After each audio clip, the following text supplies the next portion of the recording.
Here's why Otto Hightower's secret betrayal sparked the Dance of the Dragons.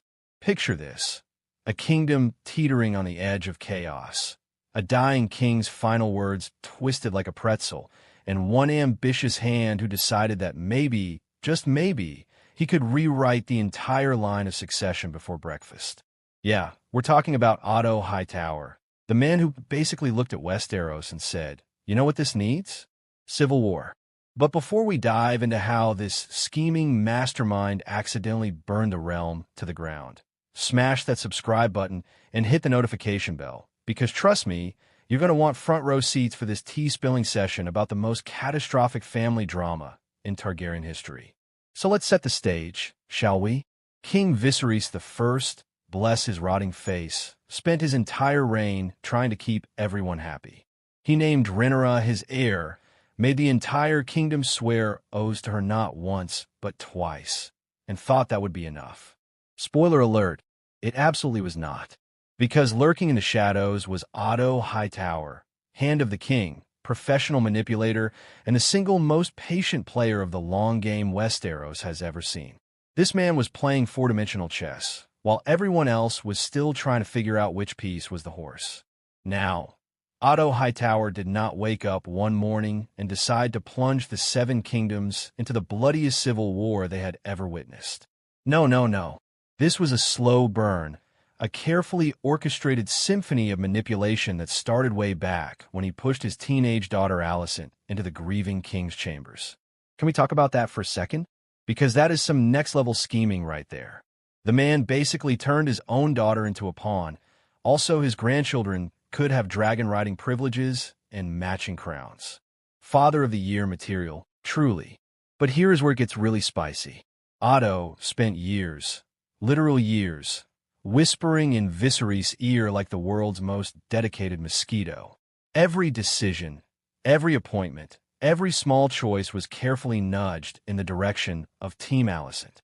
He surrounded Alicent's children with loyalists, planted seeds of doubt about Rhaenyra's legitimacy, and basically constructed an entire shadow government ready to activate the moment Viserys took his last breath. The man was not planning for a smooth transition of power. He was planning a hostile takeover with dragons. And then we get to the big moment.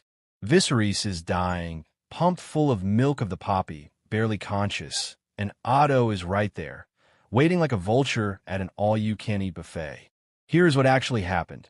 Viserys, in his drugged-up, pain-addled state, mumbled something about Aegon and the prophecy. He was talking about Aegon the Conqueror's dream, the prince that was promised the whole Song of Ice and Fire situation. But Otto heard what he wanted to hear.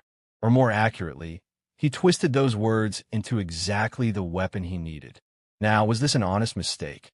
Did Otto genuinely misunderstand a dying man's fever dream? Please, this is Otto Hightower we're talking about. The man who orchestrated a decades-long conspiracy does not suddenly become incompetent at the finish line. He took Viserys' words, ran them through his mental manipulation machine, and delivered them to the small council as a clear-cut case of, "Oh, look, the king changed his mind at the last second. Guess we're crowning Aegon now." Everyone acts surprised. But here's the thing that makes Otto's betrayal so deliciously complicated. He probably convinced himself he was doing the right thing. In his twisted, power-hungry mind, he genuinely believed that a male heir was better for the realm, that Rhaenyra's claim would lead to instability, and that his grandson Aegon was the rightful king. That is the scary part about Otto Hightower. He is not some mustache-twirling villain who knows he is evil. He is a true believer in his own propaganda, which makes him infinitely more dangerous. The immediate aftermath of Otto's betrayal was like watching a powder keg meet a dragon's breath. He moved fast, lightning fast. Before Rhaenyra even knew her father was dead, Otto had already assembled the small council, sworn them to secrecy, and started hunting down anyone who might object to the plan. Lord Beesbury, the old master of coin who had the audacity to point out that, hey, maybe we should honor the king's original decree, dead. Just like that. Whether Criston Cole smashed his head into the table or Otto ordered him thrown from a window depends on who you ask, but either way, dissent was not on the menu. Otto then orchestrated Aegon's coronation with the efficiency of a man who had been planning this moment for 20 years. Because he had been. Every piece was already in place. The City Watch was loyal to the Hightowers thanks to years of careful cultivation. The King's Guard had been stacked with their supporters. Even the small folk were primed with propaganda about how a male heir was the natural order of things. Otto had weaponized tradition itself, turning centuries of patriarchal precedent into an unstoppable political force. But let us talk about the crown jewel of Otto's betrayal, the way he cut Rhaenyra out of the loop entirely. She was on Dragonstone, heavily pregnant, completely unaware that her father had died and her throne had been stolen. Otto did not even have the decency to inform her before crowning Aegon. No courtesy message, no diplomatic heads up, nothing. Just wham, your half-brother is king now, deal with it. That is not just political maneuvering. That is a declaration of war wrapped in a green bough. And war is exactly what he got. Because here's what Otto fundamentally miscalculated. Rhaenyra was not going to roll over and accept this. She had dragons. She had supporters. She had 2 decades of being told she would be queen. When Otto sent her that letter basically saying, hey, bend the knee to your little brother or we will consider it treason, he might as well have been poking a sleeping dragon with a stick. A really big, really angry dragon that just lost her father and her birthright in the same day. The Dance of the Dragons was not inevitable. Let me repeat that. It was not inevitable. Viserys had named his heir. The realm had sworn oaths. If Otto had simply honored the king's original decree, if he had accepted Rhaenyra as queen, the Targaryens might still be at full strength.